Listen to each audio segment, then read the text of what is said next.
इस न्यूज के प्रायोजक हैं Balaji academy, PSC coaching centre, पड़ाव चौक, मुंगेली।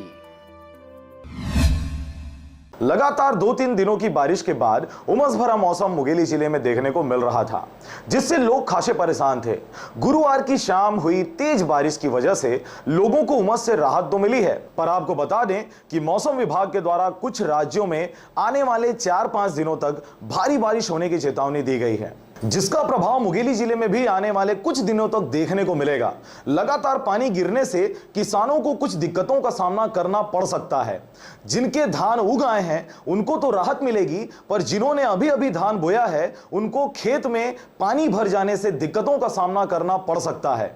कामकाजी लोगों को आने वाले कुछ दिनों तक अपने जरूरी कामों को दिन ढलने से पहले पूरा कर लेना सही होगा, क्योंकि शाम के समय मौसम खराब रह सकता है।